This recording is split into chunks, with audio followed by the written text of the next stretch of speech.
We need to move Mr. Kubrick and Ms. Heather up according to, I'm sorry, Ms. Gallagher up. I said Ms. Heather. I'm sorry, Ms. Gallagher up to the 10:15 slot, I think Mr. Oswald said. Okay. Yes. Good, good morning, Okay. everyone. Once a quorum is established, Madam Vice Chair, I will make a motion to reorder the agenda. Thank you, Madam Chair. I didn't realize you were here. Thank you. No, you are taking the charge. I am on the road and I am making some, visiting some of our schools with some goodies. Awesome. Please drive carefully, Madam Chair. Absolutely. I'm on my Uconnect with on the go.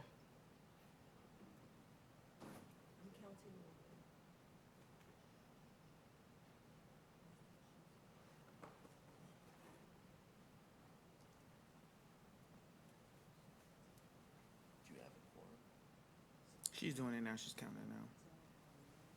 She's counting people online and the people in the room. Oh, online counts. Mm-hmm. Committee online doesn't count. What committee? Housing.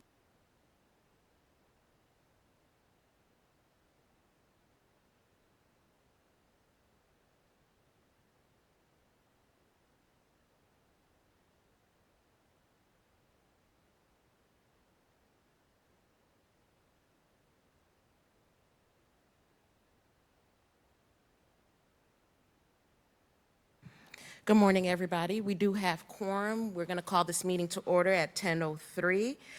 Ms. Aisha, will you please take roll call? Certainly, good morning. Adopt a Family, Jessica Pagan.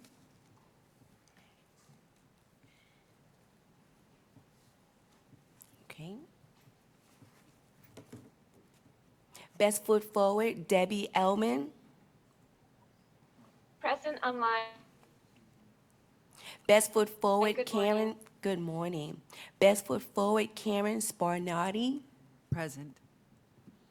Black Chamber of Commerce, Cassandra Oliver. Here. Card at FAU, Sabrina DeGoges. Present online. Card at FAU, Jack Scott. Coalition for Black Student Achievement, Dr. Deborah Robinson. She was online a few minutes ago. Dr. Deborah Robinson. So that will make me have, quorum is not established then. Because if she's not there, then she's, Can you continue roll call and let's see who else is online possibly, and then we can come back and call her name again. She might have stepped away. Coalition for Black Student Achievement, Present. Dr. Robinson? Yes. She said yes. thank you. I'll put her back.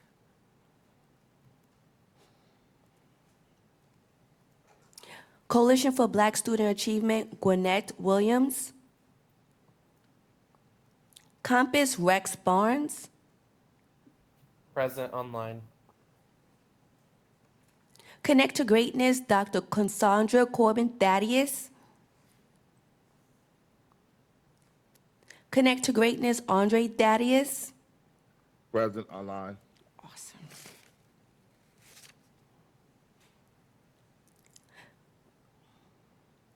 District ESC Advisory Committee, Susan Rodriguez.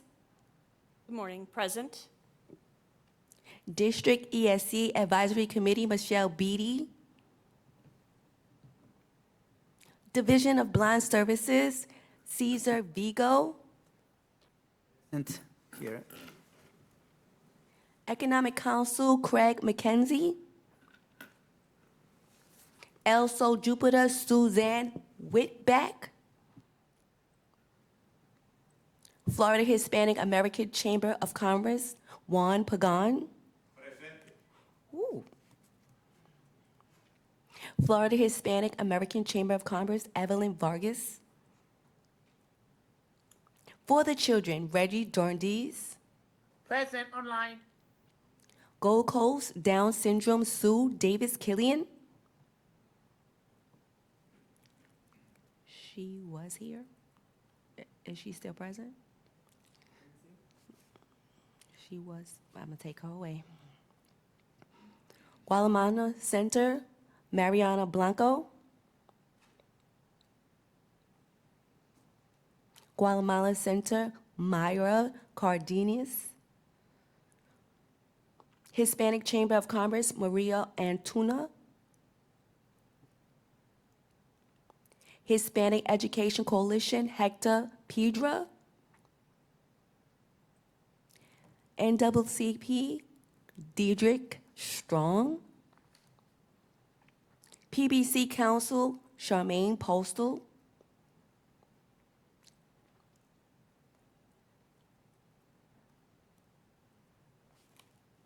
Present online. Thank you. Thank you. PBC Council, Marcus Brown. Present online. Good morning. Good morning. PBC Human Rights, Avion Gordon. Present online. Tri-City Education, Eddie Rose.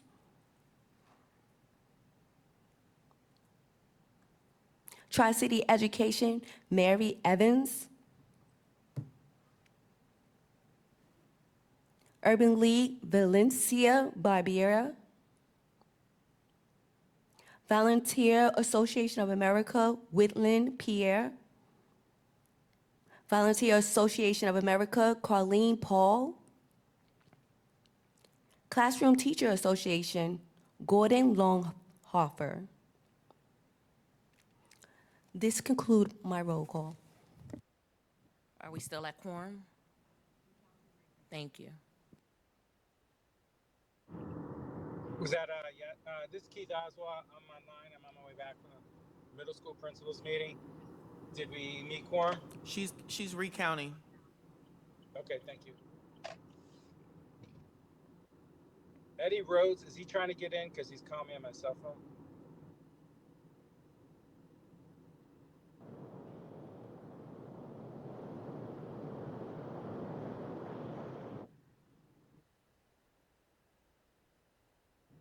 Ms. Hicks, is anybody trying to get into the room? 1 second, Mr. Oswald. 1 second. I have joined them. We have quorum. Yes. Thank you so very much. Madam Chair, at this point, I'd like to make a motion to rearrange the agenda so that we can have staff present in the appropriate time that they are in need of. Okay, we will be glad to do that. Can you give me one moment because we also have a guest in the room? No problem. Thank you so much. Will you please introduce yourself? Come to the mic and introduce yourself, please. Yes. Hello. Good morning. Sharika with Division of Blind Services with the Department of Education. Thank you so very much. We will entertain the motion. Prior to the motion, can we have staff who are on the line and who are in the room introduce themselves Ready? for the record? Yes. Ready? Janina Simmons, Manager of Compliance and Special Projects. Taisha Hicks, Executive Assistant to Chief Oswald.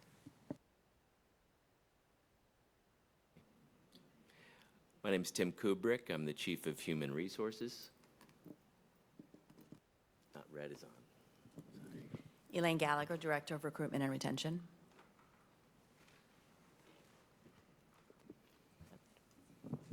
Karen Spagnardi, Best Foot Forward. Is there anyone online that did not introduce themselves during roll call? Yes, Gwen Williams. Thank you so much. Are you a member of the community or you're representing an organization today? community member, and I work for United Way. Thank you so very much for introducing yourself. Madam Ms. Chair. Williams When is is the alternate for the alternate. Coalition for Black Oh, yes, yes, Student yes. Oh, Keith reminded me, I'm also the alternate, yes. Thank you so very much. Thank you. Madam Chair, Yes, ma'am. we defer. At this time, I would like to introduce a motion to reorder the agenda so that staff can have their presentation first as they have other obligations today. May we have a second? Second. All those in favor, let it be known by saying aye. Aye. Opposers have the same. Thank you. We will reorder the agenda to reflect the changes to have Human Resources presentation moved up on the agenda. May I also have a motion to approve the minutes?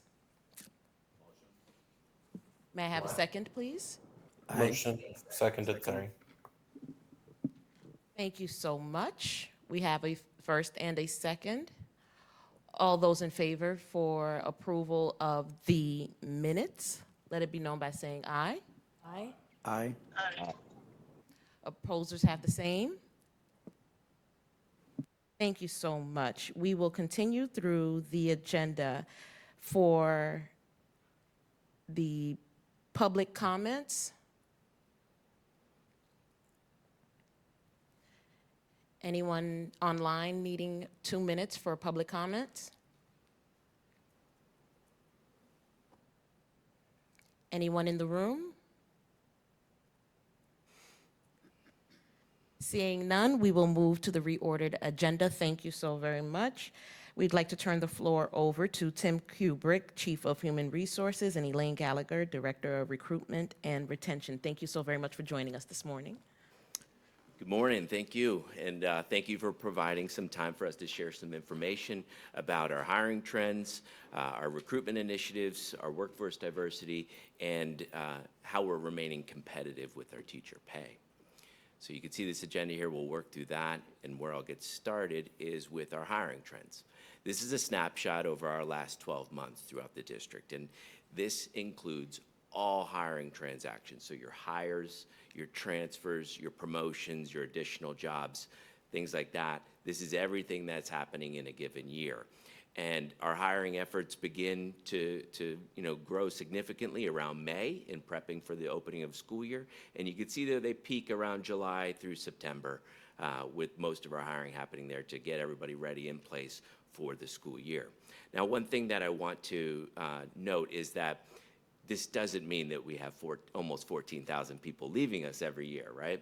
We're a very large organization, and there's lots of opportunities for initial employment, for advancement, and for additional work for people who are trying to make some additional income. So this is all that happens, and 14,000 is not what our turnover is. So with that, I'm going to turn it over next to Elaine to work through some of the next slides. So in speaking about some of our traditional recruitment efforts, there's a lot of work that our department does around recruitment efforts. And always we have been engaged with and in relationship with universities and colleges in order to ensure that we are reaching out to new graduates. As of recent, we don't only reach out to education graduates for instructional positions, we have expanded those efforts to all majors and reaching out to non-traditional graduates so that they can join our teaching force and be part of filling the vacancies in our classrooms. That is just to speak to the changing trends regarding our critical teacher shortage and needing more educators in our classrooms. By the way, non-traditional educators bring a whole lot of experience and a whole lot of perspective to our students, so it's been a great experience having those educators in our classrooms as well. We also engage in lots of community hiring events like military and veteran job fairs. We do a lot of self-sponsored events that target local and other territories and communities. And we also sponsor the annual Team Palm Beach Job Fair. Many of you should be familiar with that event. It is the largest recruitment event that we sponsor every year at the South Florida Fairgrounds, where we engage all 183 of our schools, all departments, to hire for current as well as next year's vacancies. And so that is a great marketing effort, or a great effort in filling all types of vacancies in our schools and our departments. We also have engaged, as of recent, in the last 3 years, we've made a great effort to really market ourselves as a great organization to work for. We are the largest employer in the county, and as such, we need to make sure that our community understands what a great place we are to work and what all that we have to offer as employers. And before we go any further, I just want to also, I don't know if it came out in the introduction, Elaine oversees all of our recruitment and retention efforts in the district as a director.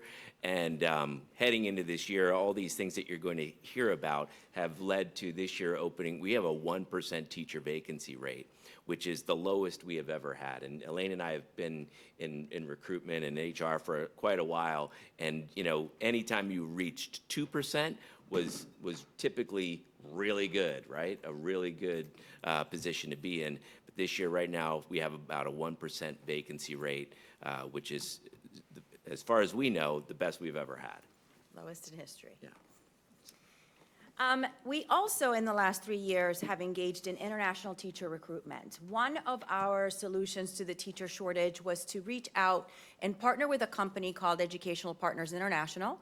They have partnered with us to bring highly qualified, certified international teachers in all areas throughout the district.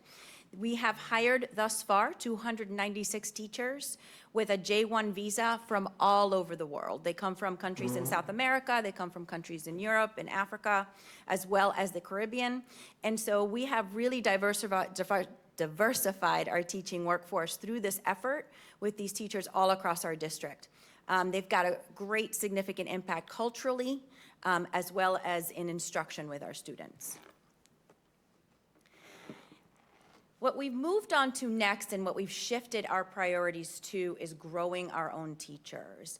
We've been talking a lot about in the last 3 years as well is how do we best diversify our teaching workforce?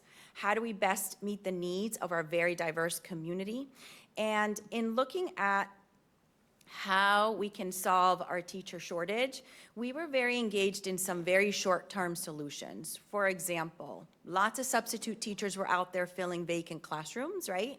We engaged with Educational Partners International to bring in those international teachers.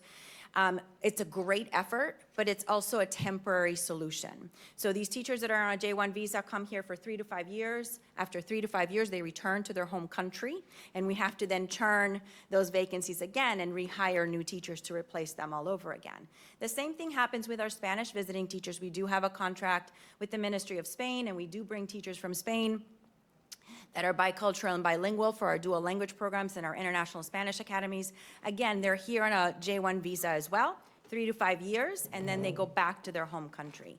And so looking at a long-term solution to the teacher shortage, looking at a long-term solution at diversifying our workforce, we really needed to shift our focus from recruiting outside of us to recruiting within us. And so that's what I want to spend a lot of time talking to you about today. When we looked at it, looking at our own recruitment pool and pipeline, we graduate 12,000 seniors a year, just about. That is the future of the workforce in Palm Beach County. We employ about 8,000 non-instructional employees in this district because we are such a large employer. And what we've decided to do is to really truly look at that pipeline as our future teaching workforce. Those are our future teachers. And so we are engaged in a multitude of growing our own programs, ranging from our K through 12 classrooms into our non-instructional workforce. We start off with, and I'm going to talk about all of these individually, so I just wanted to give you an overview. We have 7 different opportunities and programs that access students and or employees in order to grow them into teachers. But I'm going to spend some time talking to you about each and individual program. And so what I want to talk to you about first is our Teachers of Tomorrow and our Florida Future Educators of America programs. So Teachers of Tomorrow exist in our elementary schools. It's a club that happens after school. Our FFEA programs happen in our middle schools and high schools. All of them have a teacher sponsor who engage these students in hands-on classroom-based experiences, inspiring them and exposing them to instructional practices, just how fun and great and wonderful and impactful it would be to be a teacher. In school year 2021-2022, there were only 59 programs across our schools. Now today, as of FY26, we have 141 programs across our schools. As you know, we have 183 schools, and so our goal is to reach out to every single school to ensure they all have either, if they're an elementary school, a Teachers of Tomorrow program, or if they're a middle or high school, a FFEA program on their campus. We also host the only self-sponsored scholarship program in the county. And so what we used to call the FFEA scholarship is now called the Palm Beach Future Educator Scholarship, 100% funded by school district employees. When the One Giving campaign occurs every year, we're out there asking employees to contribute to the Palm Beach Future Educator Scholarship.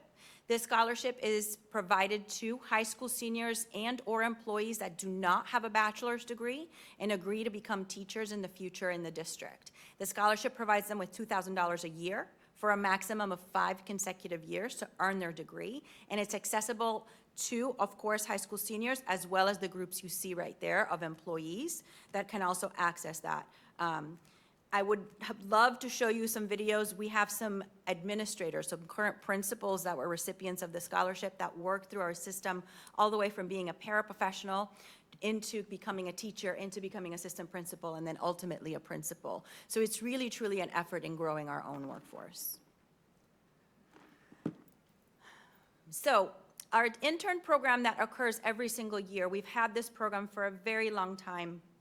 We've engaged summer interns in our programs from 11th grade, 12th grade students, and college students within all different departments. And about 2 years ago, our Grow Our Own coordinator and I sat down and thought about why wouldn't we want these students to also be exposed to the teaching profession by interning with us during summer school. And so in the last 3 years, we've engaged the internship program to ensure that students have access to becoming student interns in our classrooms during summer school. They assist with daily routines and procedures. They set up classrooms. They support students' academic needs with small group instruction. We have now, in the last 3 years, hired over 90 students that have been exposed to the teaching profession in that way. I have another great video that I'd love to show you, but we have limited time today.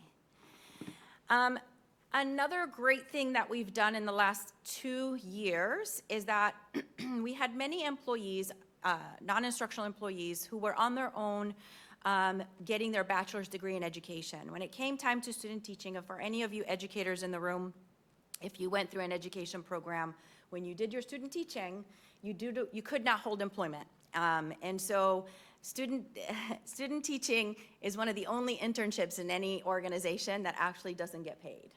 And so our employees who are non-instructional actually used to have to resign during their student teaching experience and then be rehired after they had finished their student teaching experience. And so what we've done as an organization is ensure that these employees have a temporary leave of absence that is paid, maintaining their benefits, able to then also secure their position at their previous school so that they can do their student teaching, be paid during that time, and then return to their previous job until they graduate, and then they're able to acquire a teaching position. So we're ensuring we're taking care of our own non-instructional employees while they're advancing their degree into education.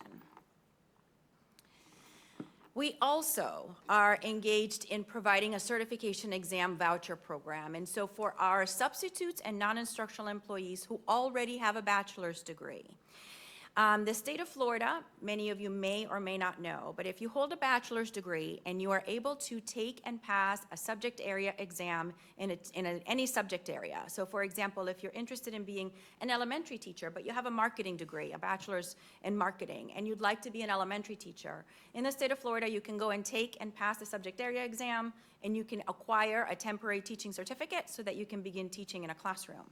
And so we have reached out to our substitutes, our non-instructional employees who have a bachelor's degree, and we have engaged them in a scholarship that provides them a $200 voucher to engage in a study prep program for the subject area exam, and then the $150 voucher to take the exam and be able to pass it, so that we are sponsoring them into acquiring their certification to then become a certified teacher. Thank you. Our most exciting program, and what I'm most excited to talk to you about today, is our most non-traditional program. And this program, we are in its second year, and I'm happy to announce that we will be graduating our first cohort in May of 2026. And it is the Palm Beach Associate Teachers Program. And so this is a non-traditional, portfolio-based, on-the-job embedded bachelor's degree program. So for those of you who are educators, it's a little bit challenging to wrap your head around this, but it's really pretty amazing. So if you've got an associate's degree and you are interested in becoming a teacher in one of our schools, we've reached out to our non-instructional employees, many of them substitutes, many of them paraprofessionals or assistant behavioral needs who have that associate's degree, already have experience in the classroom. They've applied for this program and are able to fill a vacancy, be the teacher of record, and allow their work within the classroom to be portfolio-based in tandem with a university, at which time during that 2-year period, they are actually earning their bachelor's degree. And so, like I said, our first cohort graduates in May of 2026. And so, again, I just went over that part without moving into the slide, but current non-instructional staff, they need to have an associate's degree or 60 college credit hours. If they've completed already a bachelor's degree, this is not the program for them. And once they complete this program, they are signing an agreement to teach with us for 4 years. And I'm going to tell you why that is, because this program is at absolutely no cost to the employee. It is a free of cost bachelor's degree program. And they get paid. And they are hired into a position that pays them with benefits. So when you say that they're earning the degree and it's using the classroom experience, do they not attend any courses in school? They do not have to go after work and go attend a class online or anything like that. They are responsible for portfolio-based projects and assignments that they are to turn in based on their experiences in the classroom. Interesting. Okay, and then they test for certification afterwards? Yes. Interesting. Thank you. You're welcome. So, they learn by doing, right? They're building artifacts, they're submitting portfolios, their results are being reviewed. They have wraparound results. And so a day in the life of them is doing the job of a teacher. They're building classroom, they receive artifact assignments and assessments, and they get specific feedback. Let me talk about before I show you the video, let me talk a little bit about the wraparound support that happens for these participants. So our associate teachers have an assigned mentor at the school that is working with them. Our department has our Grow Our Own coordinator is very specifically there to coordinate with the universities that are working with the students. We are in partnership with Barry University and Lake Erie University in order for them to get this degree. And so we have 3 different cohorts at this time. We started one in August of 2024, we started one in January of 2025, and we started a third in August of 2025. And so, like I said, we're graduating our first cohort in May of 2026 of 20 associate teachers who will have their bachelor's degree, full bachelor's degree at no cost to them.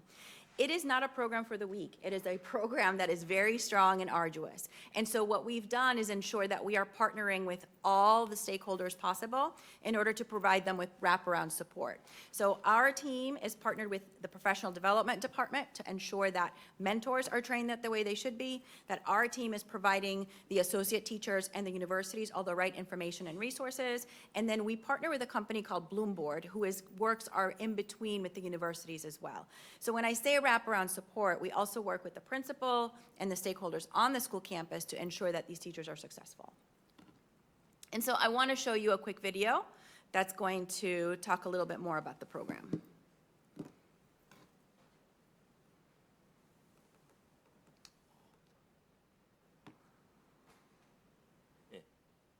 There's no sound at the beginning. Oh, there's no, Uh-huh. there's some sounds. It's music, actually. Yeah. Jonathan? He says it's. I want to give it all away. I don't know.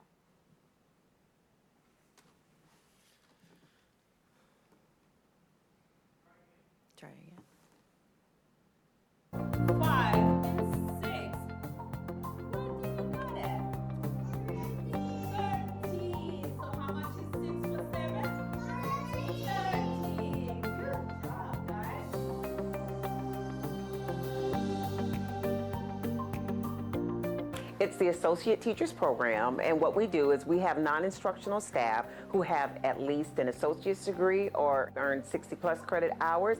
If they're interested in becoming a teacher, we offer them this program that will help them become a teacher at the end of it. It allows us to recruit non-instructional staff that have an excellent track record within our school district and have a passion for teaching, but they may not have been provided an opportunity for whatever reason to step into a more instructional role. So this program allows us the opportunity to really engage with them and give them that opportunity to fill an instructional role on campus and build on their strengths because they are familiar with the school system, they understand how the schools work. I'm usually faced with vacancies, and I've definitely found that over the last several years, it's been harder to fill those vacancies with really passionate, qualified people. We've had a lot of support staff who believe in kids. They're invested in their well-being, and they're also invested in our school community.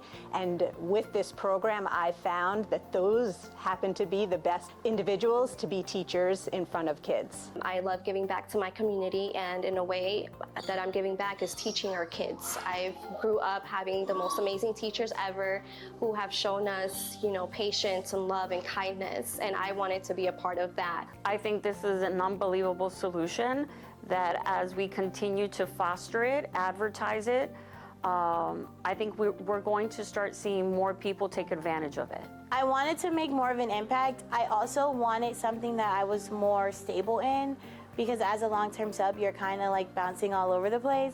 And I knew I wanted to teach reading.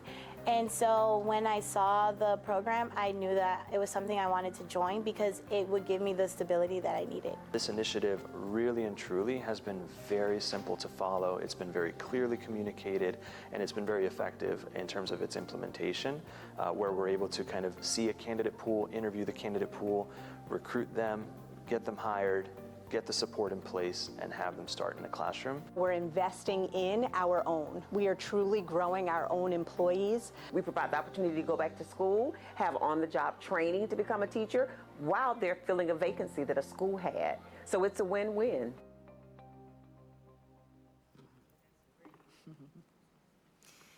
And so I can't talk about this program without really mentioning the work of Nikki Jones, the HR partner, who is the coordinator for all Growing Our Own programs. You saw her in the video today.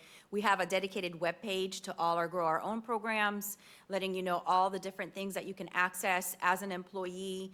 And even for folks who are external, because what we're interested in is ensuring that our community of teachers looks like our community of students, that they represent each other. And so the solution we see as within, not necessarily without, although we'll never stop recruiting everywhere we can to ensure that we meet the needs of our students. All right, so the diversity of our teacher workforce has grown steadily over the past decade, you'll see here. And this is a result of our strategic recruitment efforts on things that actually work. So as Elaine just mentioned, she went in depth with our Grow Our Own programs, and that's contributing to this heavily. We still go to our HBCUs, our HSIs, our international hiring helps this. We focus on our local universities as well, though.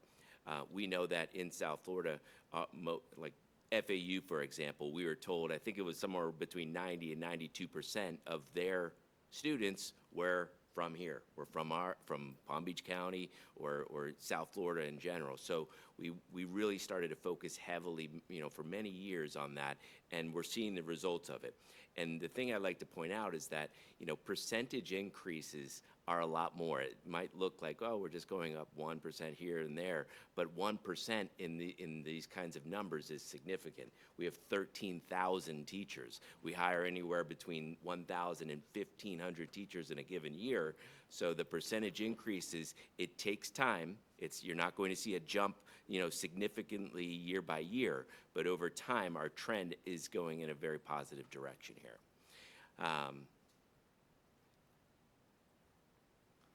And our teacher voluntary turnover has declined, so which is a good thing. Decline in this case is good, right? Palm Beach County's turnover rate, which for FY25 was 7%, is slightly better than a national average of 8%. So we're on par or a little better than national average, but we're significantly better than the Florida state average of 12%. And, part of that is because of our teacher salary, we have been very competitive.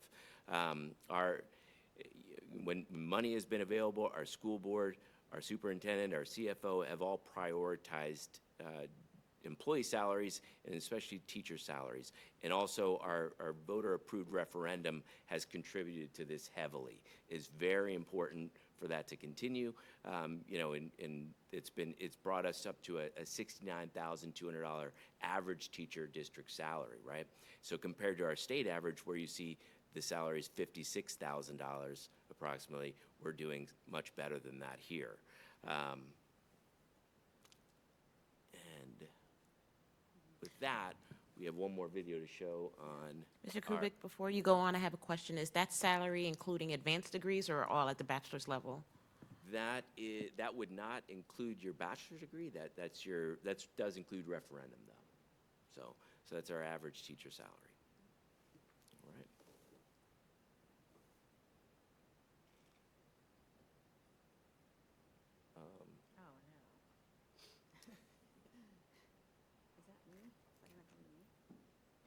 I guess so. I don't know. Is it? Oh, it's because I think it's because it's logged in under Jonathan, right? I just gave access though. Okay. I just gave access. Do we need to refresh? Yeah. There you go. Employer, the school district of Palm, the county's largest employer. I'm sorry, before we get started with this, this is our latest marketing video that we've created through our communications department. So. More than the county's largest employer, the school district of Palm Beach County is a community. I graduated from the school district of Palm Beach County, and now I'm shaping the future in the A-rated district that shaped me. This job gives me stability, great benefits, and a schedule that works for my family. I'm proud to be where diversity is celebrated and professional development helps us grow. From competitive salaries and the Florida retirement system to making a difference in the lives of our children. Join the school district of Palm Beach County because it's more than the county's largest employer, the school district of Palm. All right.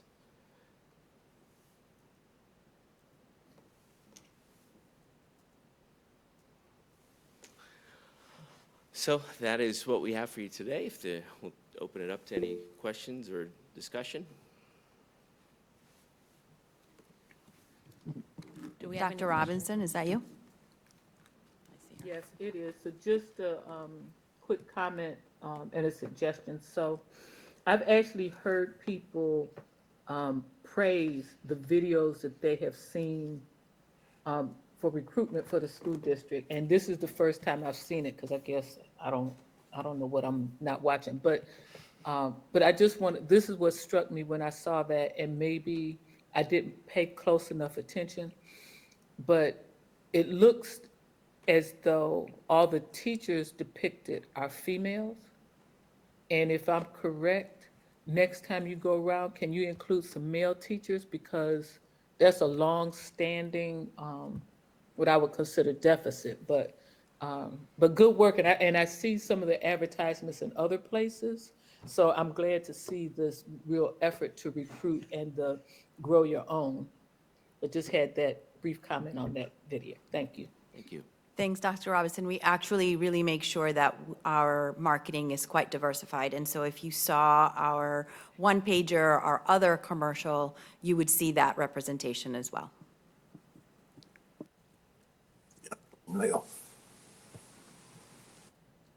Cassandra, are you chairing? Yes. Okay. We have another comment here, Ms. Rodriguez. Yes, hi, thank you for this presentation. Fantastic. I have a question. I'm new to learning about the Palm Beach Associate Teachers Program. Fantastic.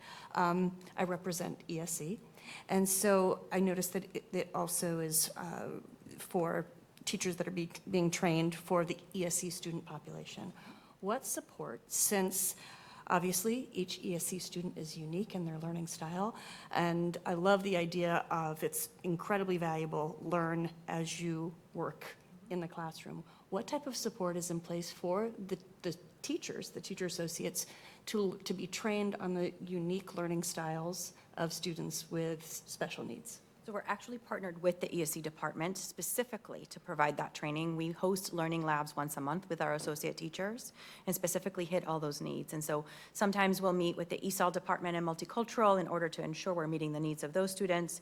And we also meet with the ESC department and provide supports from the ESC department specifically so that the teachers that are being trained in our ESC classrooms are receiving that training and support. I mean, it's a lot for them to learn, so thank you, thank you. Yes, on the job. Their class, in their college courses. Correct. Their college courses also support that instruction, by the way. Thank you so much. Any comments in the room, questions in the room? Yes, this is Cesar from Division of Line Services. This great presentation, amazing means your employment rates are from 5 years now is lower, 10% or from 10% to 7%, something like that. So what were your strategies that you took for these amazing results right now? So I think there's lots of different things that impact retention, right? We are a very large organization.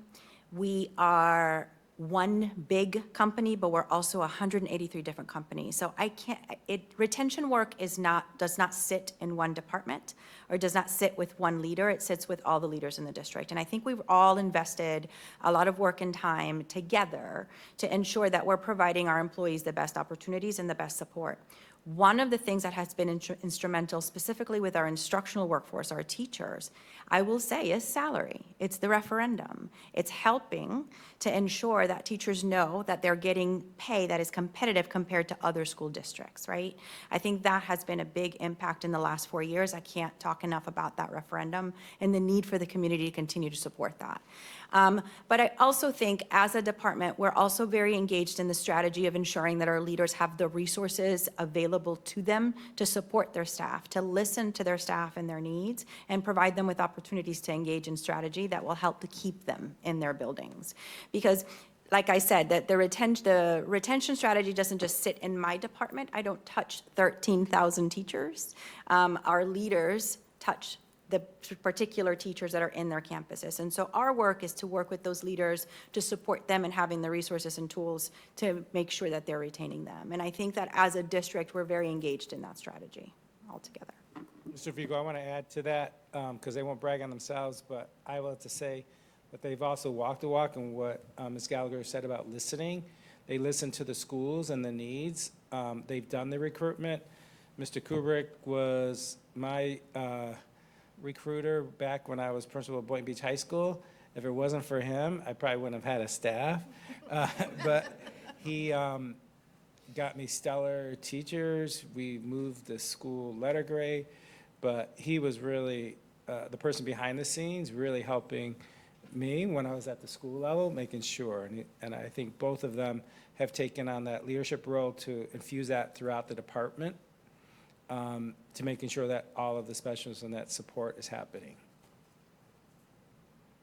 Yes, it's very important you focus on teachers, but also there are other employees like bus drivers or any other that you are, do you have any comment about that? Sure. So again, there we've also focused on maintaining competitive salaries that are at market or better on positions that are critical functions to our operations. We have absolutely gone above what the average is, or try to lead the market for bus drivers, for example. I think we were the first district in the state of Florida who hit $20 an hour for a bus driver. So those rates, grew significantly over 2 years to get there. But we're also, let's see, what other jobs? Maybe bus driver, but really any non-instructional job, we've really made an effort to stay competitive. So it's just that's a big part of it. Amazing job, because I'm working for the state of Florida, the Department of Education, and just raising salaries is a big, big conversations, big coordinations. Yes. Thank you. Congratulations for that. So, thank you. Are there any other comments, queries, concerns online in the room? Yes, Chief? So I just want to, so part of, this was one of the recommendations to bring forward this presentation, because it is part of the policy and one of the things to monitor. We haven't had HR at the table. And plus, with all the work you can see that they've done, I want to thank them. One of the complaints, too, though, that sometimes have come through when I used to be at the school level is how long it takes to get somebody cleared. Has HR done anything to assist with that, to get our folks, in the classrooms or in the schools quicker? Well, thank you, Keith. I'm so glad you brought that up. So years ago, yes, there used to be a narrative in complaints, and rightfully so, that it took about 35, sometimes 40 days to clear an employee. As we all know, to work in the school district requires several things regarding policy to ensure that these are folks we're hiring that are going to ensure the safety and the learning of our children. And so in order to work for the school district, you're going to be engaged in things like fingerprinting processes, medical provisions that have to be passed, and so forth. And so about 3 years ago, we engaged in a complete and total overhaul and improvement process to ensure that our hires were being onboarded in a reasonable timeline. And so I can report today that our average to hire time is 14.3 days, which is phenomenal, I will say, compared to any other school district, so I'll take a moment to brag on that. In other school districts, it still takes about 30 days. I've heard of some taking 60 days to get an employee onboarded. We are a very large organization. You saw the numbers. We process 13,000 different transactions a year, and so this is not work that just was engaged in my department. We collaborate with several other department stakeholders and agencies in order to hire an employee. And so while I can take credit and our department led that work, we actually engaged with many other stakeholders within the district in order to ensure that that's what was happening and that we ensured the best customer service in the most efficient way, while still ensuring the safety of our students and while still ensuring quality of hire. So I appreciate the opportunity to brag. Thanks, Keith. Yeah, I mean, that's a huge. I mean, I know that's one of the things I did used to complain about, so, what has been, yes. Also, so these, obviously you heard in the opening that there's a lot of different organizations represented throughout Palm Beach County on this particular committee. Anything you want them to take back to their constituents regarding hiring and needs and? So you'll hear us talk about our tagline is your best choice. And we take that very seriously in that as the largest employer in Palm Beach County, as the largest provisioner of education in Palm Beach County, we as a school district are the best choice for students to get educated and be safe in our classrooms, but we're also your best choice in employment. We offer many different opportunities. We're a great employer with great benefits. And so we want to be sure that the community knows and understands that we are here not just to provide a great education for our students, but we're also great to provide great employment as well. I'll leave it to Tim to add to that. And a great work schedule as well. And as we know, next week, we all have off for a week for Thanksgiving, which not a lot of employers are able to do, so we enjoy that.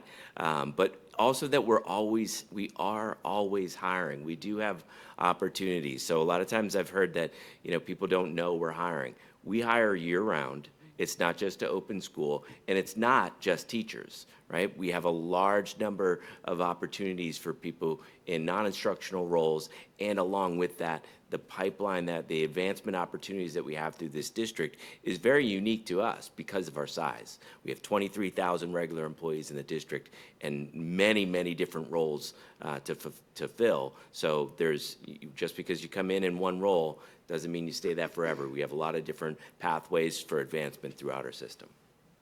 And if someone doesn't have a CDL license and they were considering maybe being a bus driver, is there assistance through the?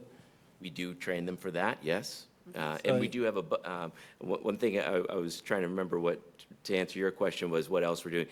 With bus drivers as well, we started a signing bonus. So people with a CDL gets a $5,000 sign-on bonus, without gets a $2,500, and then we get them, train them to have a CDL license.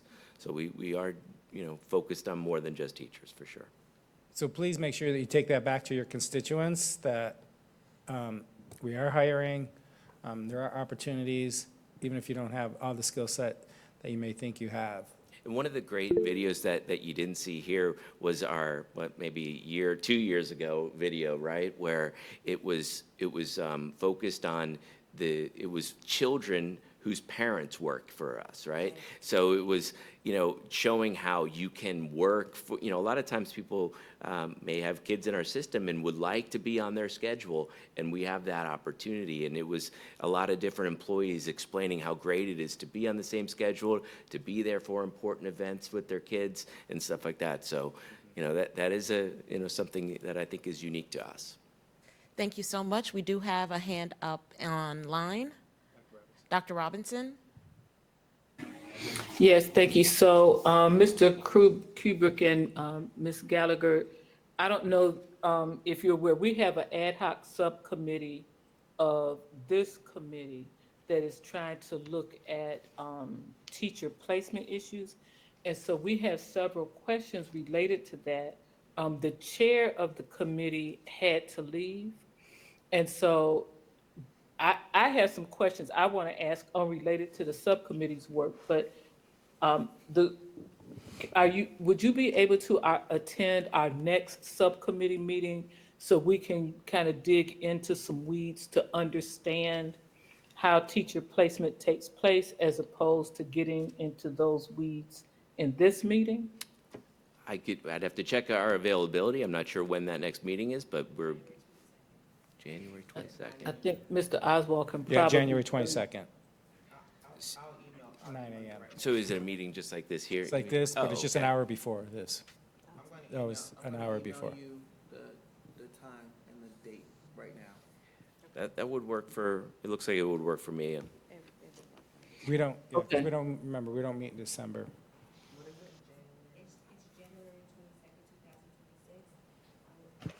Okay, so may I ask my personal question?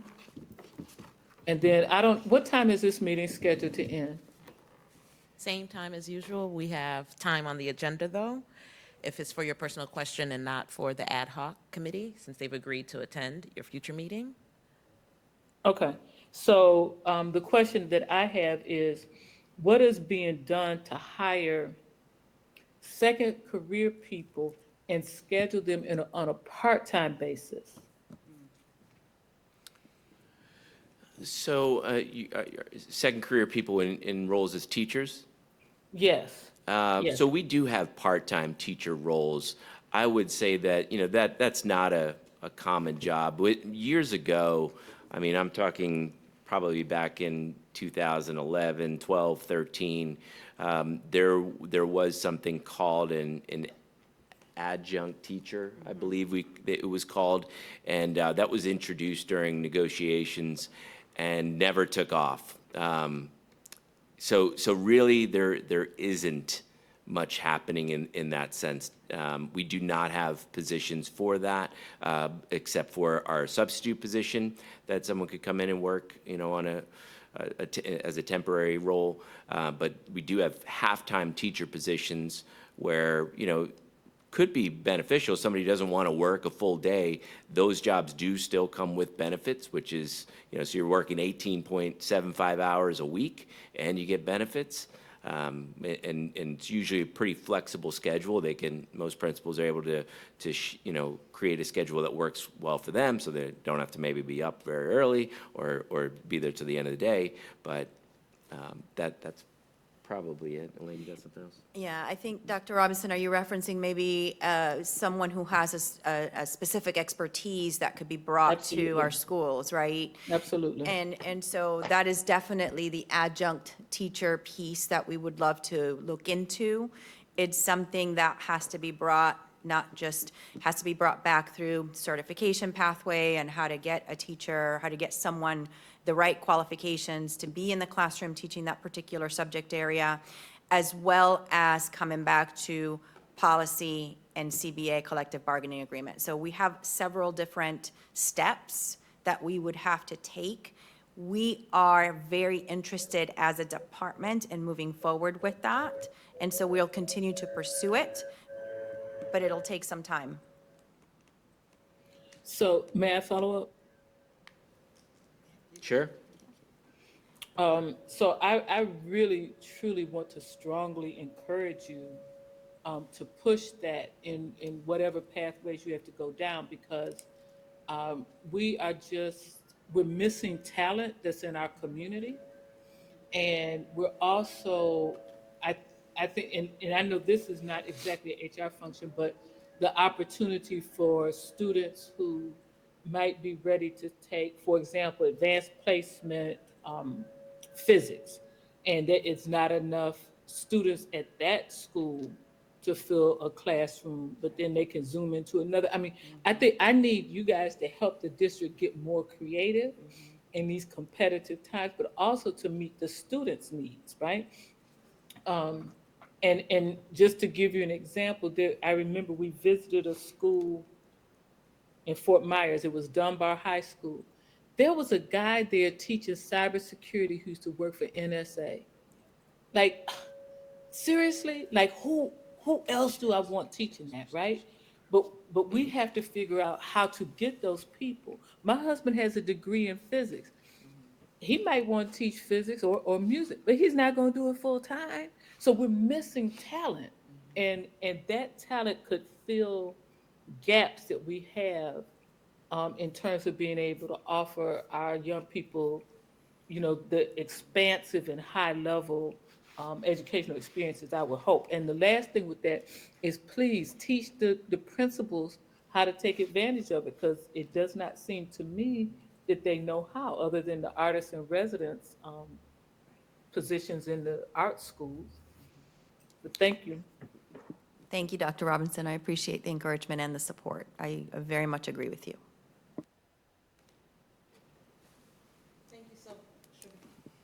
Thank you so much. Any other comments, questions? Regarding the availability of material that could be posted, like you have a flyer or something like that, easy because I am my own secretary, so therefore, I have to download it to post it, and it could be, because the school district is a member of the chamber, we can post it on our website. Our website has, give or take, about 70,000 hits a year.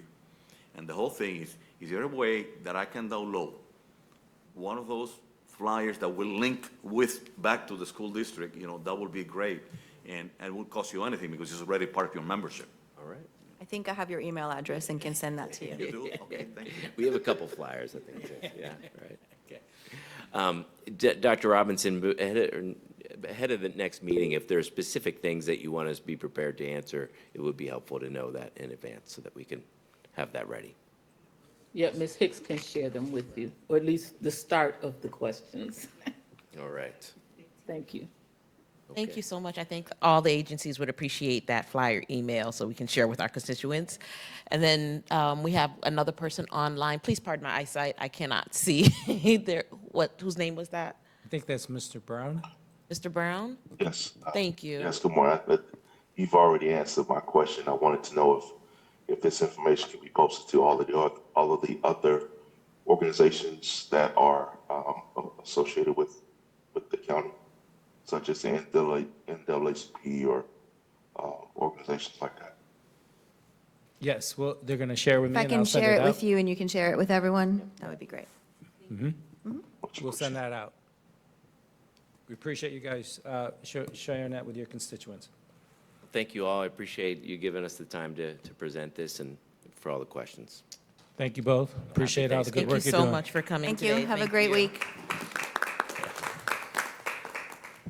They usually don't give applause. People usually are running out of here just saying. So. Truly a lot of great information and surprises from some of our faces that we didn't know the work that was being done by our recruitment and our HR department to fill those vacancies. We've seen enough negative news, but to know that the district is putting some very positive efforts to fill those vacancies, it's rewarding. We will move the agenda. We have an update from the ad hoc subcommittee. And I think Dr. Robinson said the chair wasn't available. Is there someone from the committee that will be reporting today?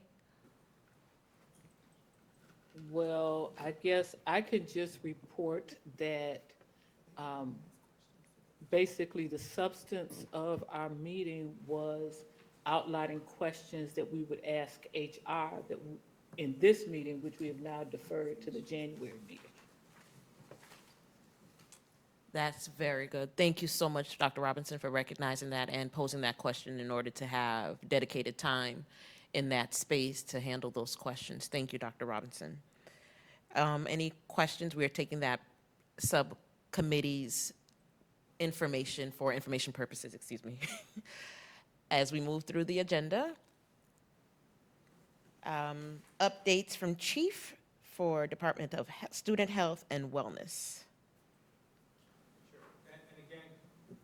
Again, good morning, everybody. Jonathan, can you stop sharing? I'm going to share from my laptop.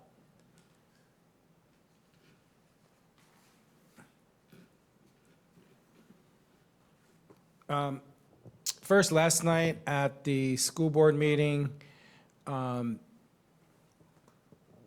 can you change the layout so we can see everybody that's on from inside the room? Thank you. And so last night was our reorganization meeting. So Ms. Brill was reelected as chair of the board, and we do have a new vice chair. Ms. Andrews respectively declined the nomination, as she said this is her swan year, so she is looking, she's not running for reelection, so this is her last year. So our new vice chair is Matt Lane, so he is our new vice chair. Also, one of the supporting letters a while back that this committee gave us was around supporting the work of the Student Voice. It's part of a Stronger Connections grant. And last week, I think it was, 2 weeks ago, on November 11th, Ms. Simmons, who's now leading that initiative, had a pretty inspiring meeting with the point of contacts for each school. So if you could just summarize, give an update of the work that's happening and the work that happened that day by the committee. She didn't know I was going to call her. Okay, well, so with Impact Florida, Alan Coverstone, we planned a half-day training for our student engagement mentors. Last year, they were called Student Voice, Student Voice something, but I call them student engagement mentors because I think that the important thing is that they are engaged on campus, and they have direct contact with the leadership there.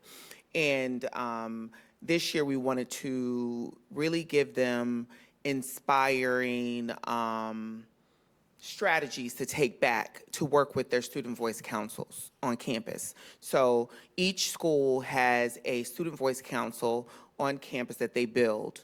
And they use the playbook that was built through strategic planning, the initiative group through strategic planning to kind of go through and talk about, pull data, problems, create a problem of practice and work on that problem of practice on their campus through student voice. And my initial conversation with onboarding each of these mentors, because I think in their head, they want a cookie cutter, concrete thing to do. Tell me what to do next, Ms. Simmons. Tell me what to do. And I tell them, no, I can't tell you what to do next, because what you do at Dwyer is not the same thing you're going to do at John F. Kennedy. What you do at Grassy Waters is not the same thing you're going to do at UB Kinsey. So, so you have to take these strategies and you take them back to your Student Voice Council and you work on your problem of practice. So when I was planning this particular training for them, I wanted them to have strategies. So what I did is I asked a couple of people that had already done the work. So Sarah Ray from Dreyfus, she came in and she did a training for them in a rotation, and Wanda Thomas, who's been doing the work with youth participatory with Impact Florida for a while, she came in and She's from Palm Beach Lakes High School. And we love Wanda Thomas, everybody. We love Wanda Thomas. We love her. We love Wanda Thomas. And we love Sarah Ray too, but we love Wanda Thomas. She came in and she did a training for them also. Michael Kanuski came and did some training on strategies with, it's no longer SEL, it's SLL. What is it? Skills for Life and Learning. Did some strategies for them to take back. What they liked about all of that is that it gave them strategies to actually utilize in their student voice councils. And they have been giving great feedback. I shared that feedback with Mr. Oswald yesterday, which I think that's why I'm talking. Is that why I'm talking today? Now we have, we're moving on to, in February, we have a scheduled Future Makers Florida student-led conference, when I'm trying to encourage them to now have their student voice councils actually present the work that they're doing on campus to other councils across the district, as well as I want to invite, district leaders and district staff, as well as community leaders, to come and see what they're doing in the schools and see how student voice is working for them. So that's the work that I'm doing. Yeah.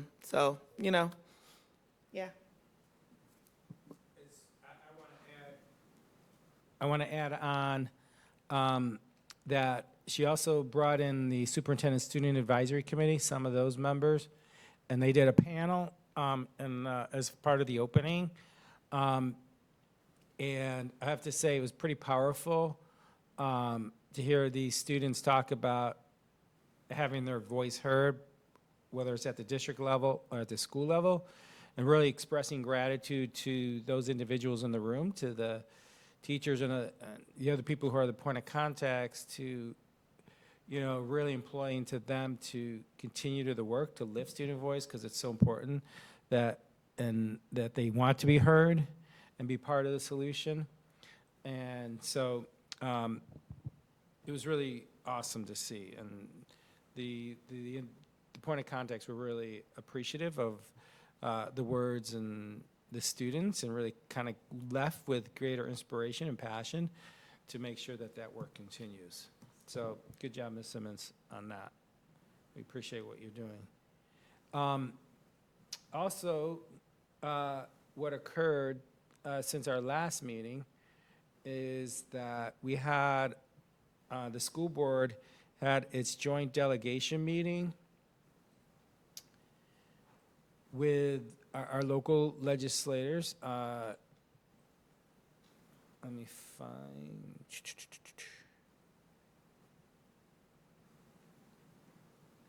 I'm going to share kind of the platform that Mr. Burke went through, and so that you know what the legislative priorities are for the school district.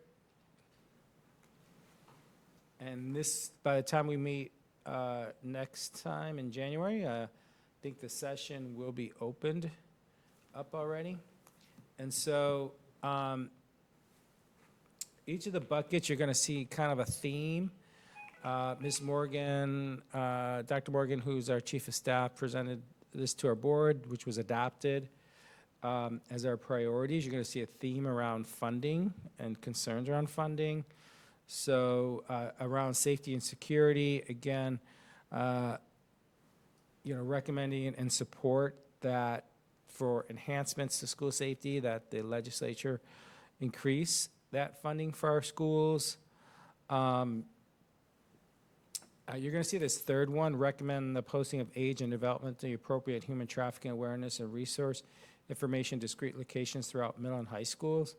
So this is a recommendation through our chair that was adopted. So we have, we're in the process right now of printing some posters that we're going to do, that we're going to post throughout the schools, where we can put them in into the restrooms, in just different locations. So if a student in particular in our middle and high schools, are too afraid to reach out to someone. There's some phone numbers, and they can kind of scan through their phone some resources in case they need to reach out, because we know, it can happen anywhere, and it's happening here in Palm Beach County as well. So we're working through that. Also, to pose any changes on the last one, or safety changes to the vaccination requirements, was also on our platform. Under students, you're going to use, again, you're going to see the biggest, the request to increase the funding. Again, Florida is ranked, I think we're back down to 50th as far as per pupil spending compared to all the other states.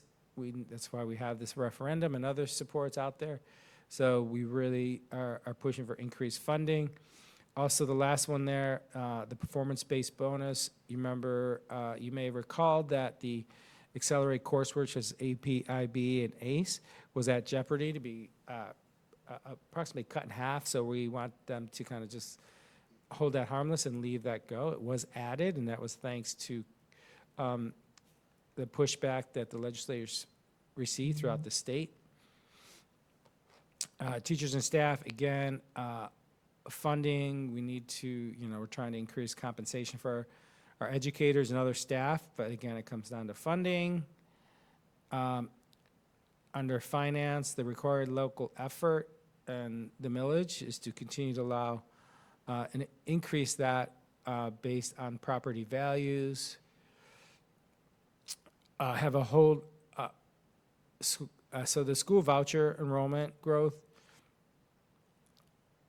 there's some funding issues. I don't have all the specific details, but that funds are being taken from school districts after the allocations have been put out based on enrollment. So last year we lost an additional $3 million because of that.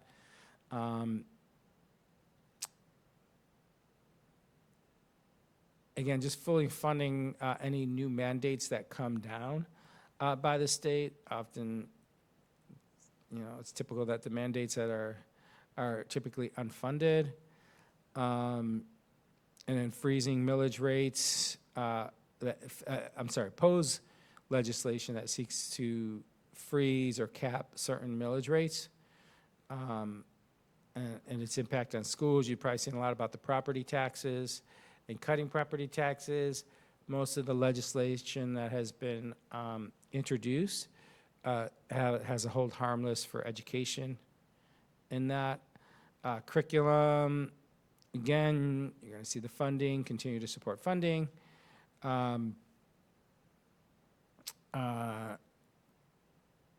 Also, interesting one here too, also to allow students with disabilities who actually participate in Special Olympic programs for years, to allow that to fulfill their PE credit. Pre-K is a big one. We typically have that always, is to fund a full day pre-K for all students, as well as including wraparound support services. The Schools of Hope was a big one. You may have seen in the news, has a lot of coverage. It will continue to have a lot of coverage. There was a new law that allows certain charter districts to come in and cohabitate with our existing schools that are under a certain threshold. They have to be designated by the state. Typically, that's based on enrollment. So the DOE just went through rulemaking that went in effect, I think, November 11th. Right after that, the district did receive notifications from another charter operators that we are working, that are trying to kind of cohabitate. The challenges with this legislation is all costs on overhead is put on the burden of the school district. So essentially, they are rent-free. They don't have to pay for any custodial support. It's really going to be challenging financially, and we're asking that if that's going to be an issue, that districts, that the funding is supported here, all around. I see Mr. Rhodes and then Ms. Postal. Mr. Rhodes?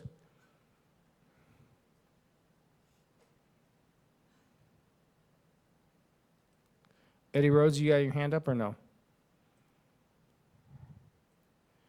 Ms. Postal, go ahead. Keith, hello, Yep, can you hear me, Keith? we can hear you. Okay, the schools that they're coming into, are they vacant schools, or are they schools that have been occupied?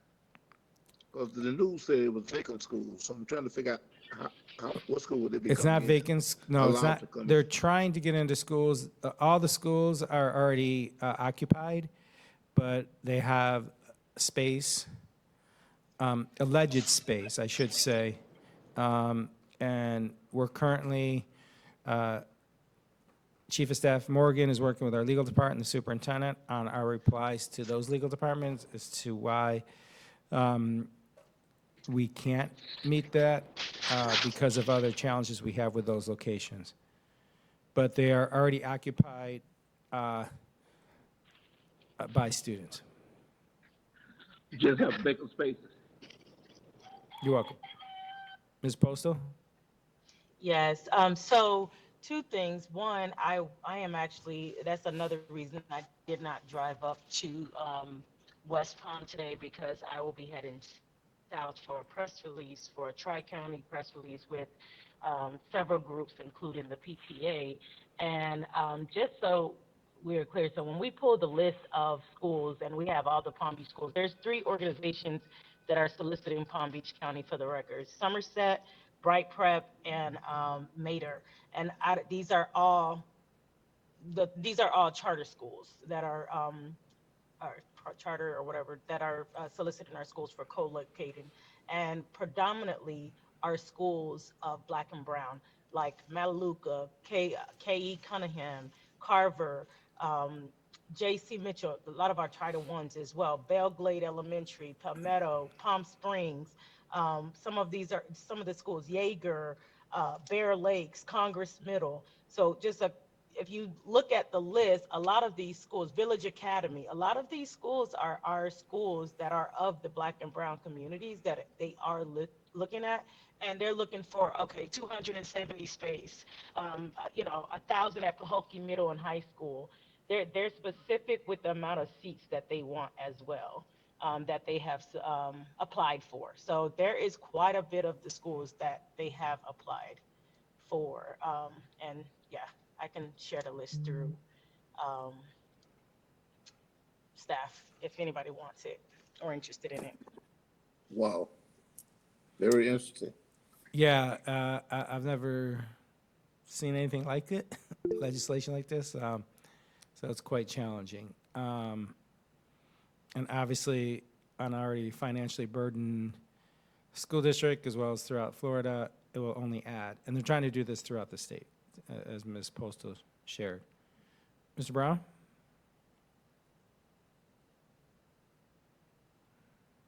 Yes, if Ms. Postal can share that, I would definitely be interested in viewing that. I have some comments about it, but I don't think it's appropriate for this meeting. I'll call you. Misery loves company. So, and Ms. Morgan, Dr. Morgan, perhaps we can bring her in to do a presentation in our January meeting. Dr. Morgan, would you be open to that? I would be happy to. Not happy about the topic, but I would be happy to provide some additional information. And she's our district expert. I think it's critically important that you understand this legislation, and while the session will just be getting started, any influence that you have throughout the state and with local legislators will be appreciated. Thank you, Dr. Morgan. We'll put you on the agenda if that's okay with Chair Postal. And then just lastly, we had a couple appropriations requests, also part of it, for West Tech to really continue to support the career tech education work that's happening out there and the work happening at Roosevelt Elementary, and revitalizing and supporting that school as well. So we can, I'll send that out. That is a public document that we can share out with you. Also, I wanted to share, and Ms. Postal did share a document in the chat and if you can capture that, so we can send that out. Okay, thank you, Ms. Postal. And then lastly, just a couple weeks ago, or maybe last week, Mr. Began and some others, the superintendent met with the number of the Hispanic pastors here in Palm Beach County. And we've been talking about the impact of immigration that is having on student attendance, but as well as enrollment, and trying to hear the concerns that the leaders of the faith-based community and what they're hearing from their constituents. Obviously, there's tremendous amount of fear going on in the community, and rightfully so. Families that have been broken apart quickly and unexpectedly. So just trying to reassure that at the school district level that we're here to support. Mr. Began has shared that he's talked to Sheriff Bradshaw himself to let him know that he is not intending to go into schools and to stay away from schools, so that we can really work to get our students attending school is really critical. But really kind of hearing their concerns. It was a good meeting. We tried to share some resources with those leaders to take back to their congregation and to share with others who were unable to attend. Mr. Began, anything you want to add on that meeting?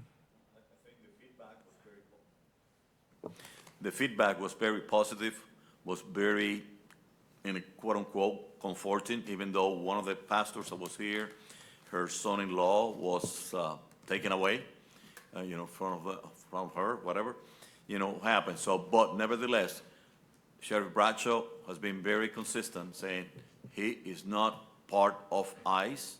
He's not part of the organization. Yes, there's a mandate in the state, Mandate 287, that if ICE requests that they participate, they have to comply with federal law, on that sense.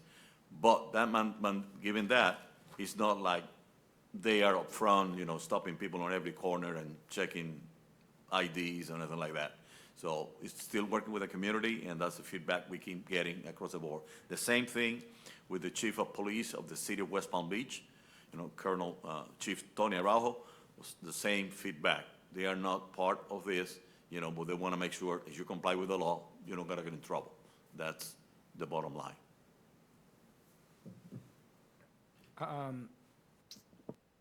Thank you, Mr. Began. Ms. Postal? Thank you. So a question or I guess, I'm not sure if it's a question or a statement. As it relates to whether it's the Hispanic community, also the Haitian community, or any community that is impacted by this immigration chaos, I guess, for lack of better words, how are we communicating with the parents? Because in other parts of the state, we are hearing concerns about where truancy are being marked on these students. And so while truancy is being marked, there's some other criminal or legal measures that are being placed on the parents. And so while some of these parents are self-deporting, they now have something on their records which will prevent them from coming back. How are we handling, because at some point, if these students are not coming to school, are we reporting them as truancies, or how are we handling this sensitive case, right? If you will. Sure. Does that make any sense? 100%. That's a great question. Okay. And we have done a lot of work around truancy as a school district. However, in the context of what is happening in this space, we are using a lot of sensitivity. We're working to try to, at the school level as well as at the district level and our community partners, is to put more supports in place for any issues that the families are going through and challenges they're going through, but not necessarily filing a truancy packet when it comes to those type of issues. That's obviously would only make the situation worse. So yes, we are, and we're working through that with our partners in the community when it comes to truancy. Thank you. Thank you.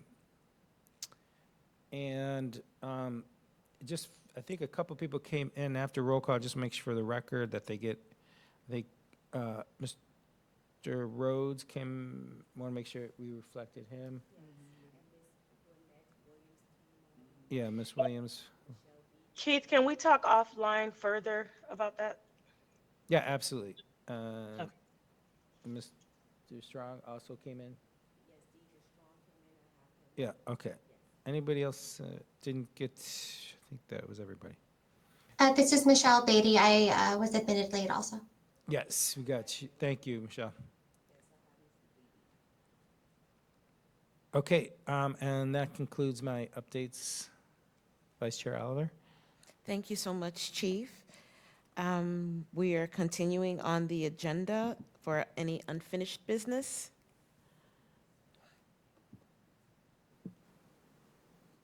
Oh, sorry, that was me. No unfinished business. And but just a reminder that we don't meet in January. December? Sorry, we meet in January. We don't meet in December, we meet in January, yes. January 22nd. Thank you so very much. Are there any final comments, queries, concerns? Question. Yes, Mr. Pagan? Okay. In Palm Beach County, on June the 5th, the county commissioner passed an ordinance that changed the Office of Equal Business Opportunity to, because of the DEI elimination, and any business that was owned by a female or was owned by Hispanic, African American, minority, and all of that kind of things do not qualify anymore for them to qualify for business. Because before, the way the stipulation was set up, if you were a minority, your pricing for the bidding could be up to 10% higher than was before. That was now when you get the new rules about DEA and federal funding, that was totally eliminated. So now it's your business, and you bring it to the table, and if you qualify, you can participate. That's it. It doesn't really matter if you're a woman, gay, lesbian, whatever, it's about the business. That's the thing. And the reason I'm asking is because we still use district diversity and equity. Does that have any impact on the guidelines or fundings that are happening, something like that? I don't know, just curiosity, I apologize for my lack of knowledge on that area. For, in relation to this committee? In relation to this committee, because the committee at the Small Business Administration, which till yesterday was our last meeting for the year, and until they named the new committee, because it went from 18 people to 11. Yeah, so as it relates to District Diversity Equity Committee and the equity policy, which kind of work hand in hand, legal review shows that at this time it's legally compliant, and that's our interpretation at that point, and continue to move forward with that work. Perfect. I just want to make sure when we go out, we don't get to put handcuffs. No, thank you. I appreciate that. Yes, so appreciate that. I think Keith? Ms. Postal, yes. Yes, so I did have a comment about that. While we are okay if can reach us. Will you restate again, Ms. Postal? It's breaking up.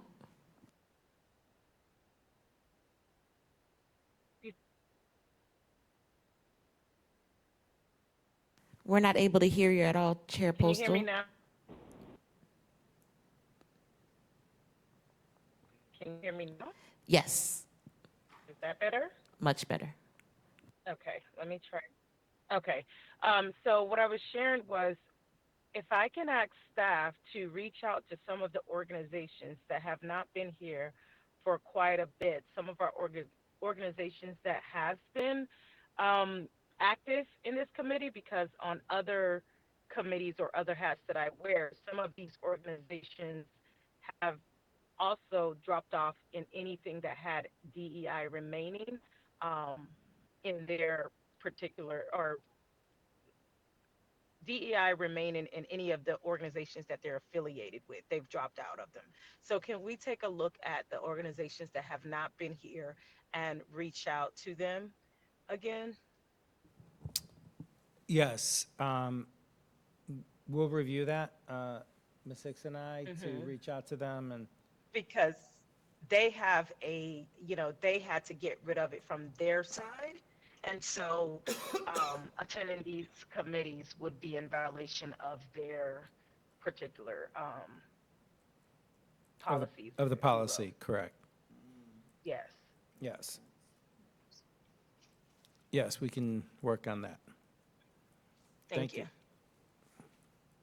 Thank you so much, Chair. That is a good observation, especially making sure that we do the work that we do and we continue informing our agencies and our supporting communities to get what we need done. If there are no other comments, queries, concern, I wish everyone a happy Gobble Gobble Day and a happy, safe holiday for the December break.